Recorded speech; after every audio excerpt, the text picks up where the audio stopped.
આજે આપણે ધોરણ 9 વિષય ગણિત પ્રકરણ 3 યામ ભૂમિતિ એ શરૂઆત કરીશું।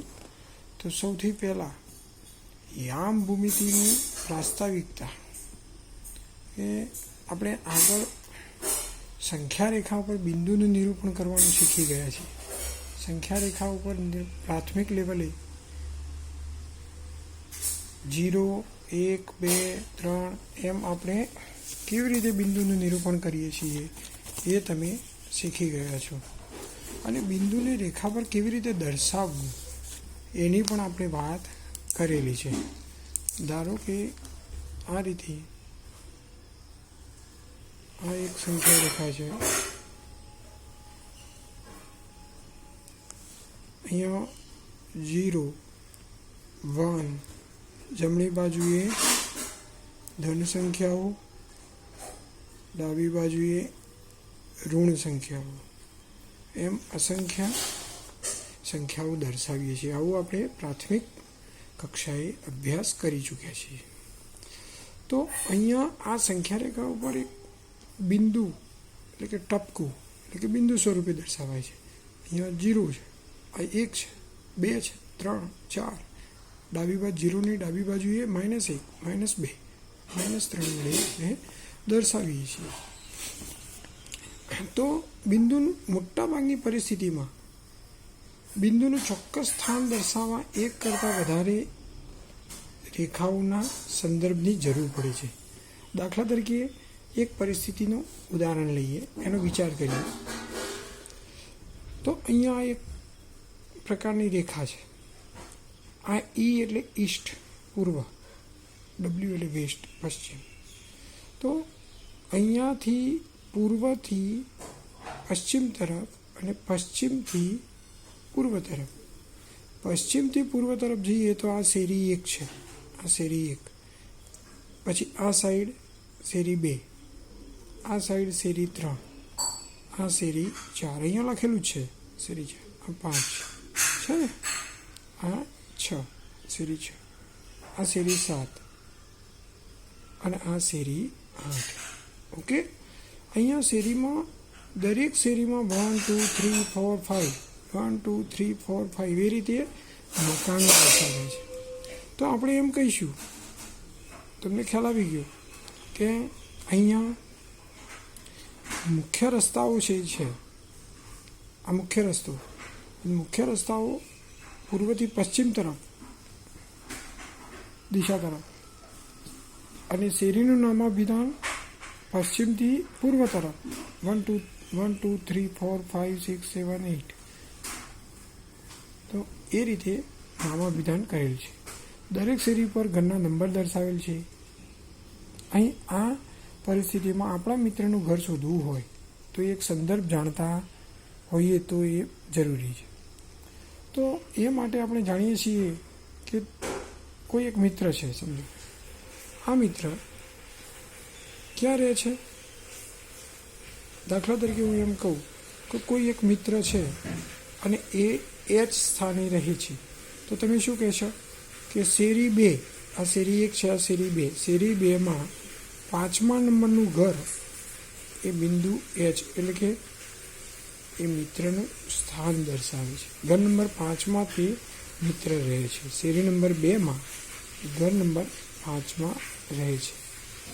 ધારો કે હું એમ કહું કે કોઈ એક મિત્ર છે, એ શેરી નંબર અહીંયા ધારો કે જી બતાવું, કોઈ એક મિત્ર જી સ્થાને રહે છે, તો તે ક્યાં રહે છે થોડી પરિચય આપો।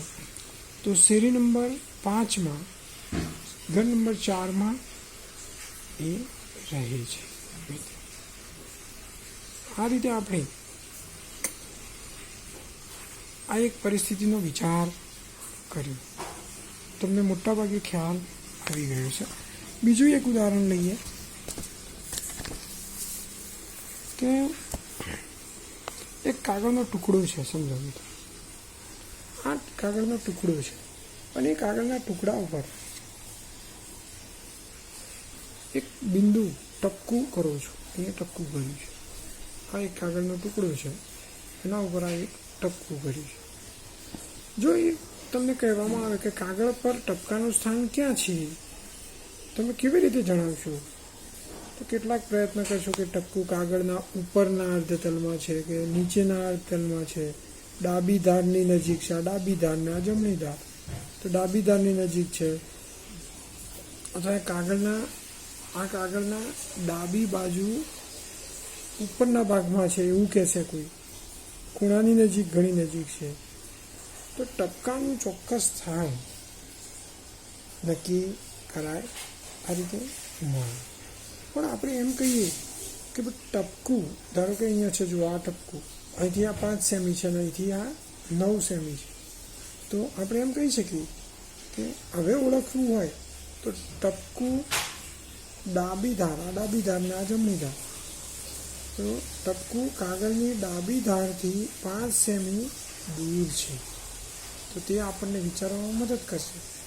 પણ ટપકાનું સ્થાન ચોક્કસ નક્કી કરાતું નથી. તો આપણે એમ કહી શકીએ કે ટપકાનું સ્થાન તળિયેથી 9 સેમી દૂર પણ છે. આ તળિયું છે અને આ મથાળું છે. તો એમ કહી શકાય કે ભાઈ તળિયેથી 9 સેમી દૂર આ ટપકાનું સ્થાન છે અને ડાબી ધારથી 5 સેમી દૂર, એટલે કે બહુ જ પરફેક્ટ એનું સ્થાન આપણે જાણીએ. ટપકું ક્યાં છે? ડાબી ધારથી 5 સેમી દૂર, જમણી અને તળિયાથી 9 સેમી દૂર એનું સ્થાન રહેલું છે.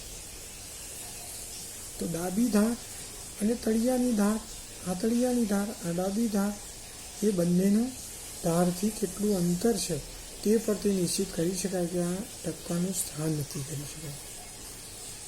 ધારો કે બીજું એક થર્ડ ઉદાહરણ આપો, થર્ડ એક્ઝામ્પલની વાત કરીએ તો અહીંયા છે આ ટીચર છે, શિક્ષકનું ટેબલ છે,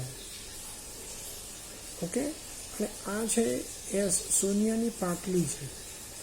ધારો કે હું આ 1 2 3 4 5 6 7 8 9 10 આ સ્તંભ બતાવ્યા છે. એક સ્તંભ, 2 3 4 5 6 7 8 9 10, 10 સ્તંભ છે. અહીંયા હાર બતાવી છે, હાર એટલે રો, 1 2 3 4 5 6 7 હાર છે. એટલે કે અહીંયા સોનિયાની પાટલી ક્યાં છે તો તમે તરત જ કહેશો કે 4 નંબરના સ્તંભ પર પહેલી હારમાં સોનિયાની પાટલીનું સ્થાન છે. ઓકે, અહીંયા એક આ ઘટ કરેલો ભાગ છે, તો આ ભાગ, આ સ્થાન, એનું સ્થાન નક્કી કરવું છે. તો શું કહીશું કે સોનિયા રહી આ ભાગ એ 5મા સ્તંભમાં ત્રીજી હારમાં છે. એટલે આનું સ્થાન કઈ રીતે દર્શાવાય? ધારો કે હું કૌંસમાં કહું તો 5મો સ્તંભ એટલે 5 અને આ ત્રીજી હાર એટલે 3. સોનિયાની પાટલી કેવી રીતે દર્શાવાય? અહીંયા ભાગ એ 4 અને આ વાય અક્ષ પર 1 4 1 એના આમ. આ રીતે આપણે કોઈ પણ પદાર્થનું સ્થાન બે લંબ રેખાઓની મદદથી, લંબ રેખા એટલે મીન્સ કે આ એક્સ અક્ષ, આ વાય અક્ષ, આ બંને અહીંયા 90 ડિગ્રીના ખૂણે છેદે છે. એટલે કે એ લંબ રેખાઓ થઈ એકબીજાને કાટખૂણે છેદે છે, એટલે કે આ કાટખૂણો બનાવે છે. અને એના કારણે આપણે ટપકાના સ્થાનમાં આપણને ટપકા માટે તળિયાની ધારથી અંતર તેમજ ડાબી ધારથી અંતર જરૂરી છે. આ તળિયાની ધારથી અંતર એટલે કે આ અંતર 5મા સ્તંભમાં કેટલું થયું? 3, અને આ ત્રીજી રોમાં 5, એટલે કે આના 5 3 એવું કહી શકાય. સ્તંભનો ક્રમાંક અને તે હારનો ક્રમાંક જરૂરી છે બેઠક વ્યવસ્થાની ગોઠવણી. તો આ રીતે આ સરળ વિચાર જ ગણિતશાસ્ત્રીના ખૂબ પ્રતિષ્ઠિત મહત્વની શાખા કઈ? યામ ભૂમિતિ. યામ ભૂમિતિના ઉદ્ભવનું પ્રથમ પગલું બન્યું. અને આ રીતે અનેક ઉદાહરણો દ્વારા તમને સમજ એની પ્રાસ્તાવિક પાયાની સંકલ્પના ગણિતશાસ્ત્રીએ યામ ભૂમિતિના ઉદ્ભવ માટે ખૂબ જ પગલારૂપ બની. અને આ અભ્યાસના વિકાસની શરૂઆત ફ્રેન્ચ તત્વજ્ઞાની અને ગણિતજ્ઞ રેને દેસ્કાર્તે કરી હતી. તો હવે આપણે જોઈએ કે સ્વાધ્યાય 3.1 અહીંયા એમ કહ્યું છે પહેલો પ્રશ્ન, બીજી કોઈ એક વ્યક્તિને તમારા અભ્યાસના ટેબલ પરના ટેબલ લેમ્પનું સ્થાન કેવી રીતે વર્ણવશો? તો હું એક ઉદાહરણ આપું તમને. હમણાં જ ઉદાહરણ જોયું એ પ્રમાણે ટેબલ ધારો કે અહીંયા છે લેમ્પનું, તો તમે શું કહેશો કે છઠ્ઠા સ્તંભમાં આ ટેબલ છે સમજો, તો ટેબલમાં છઠ્ઠા સ્તંભમાં પાંચમી હાર આ ટેબલ લેમ્પનું સ્થાન દર્શાવે છે. અહીંયા હું ટેબલ લેમ્પ દોરી દઉં તો ખ્યાલ આવી જશે. અહીંયા ટેબલ લેમ્પ હોય તો ત્રીજો સ્તંભ અને આ ત્રીજી હાર, લેમ્પ ટેબલ લેમ્પનું સ્થાન ત્રીજા સ્તંભ અને ત્રીજી હાર એનું સ્થાન દર્શાવે છે. આ રીતે પહેલો પ્રશ્ન આપણે નક્કી કરી શકાય એનો જવાબ.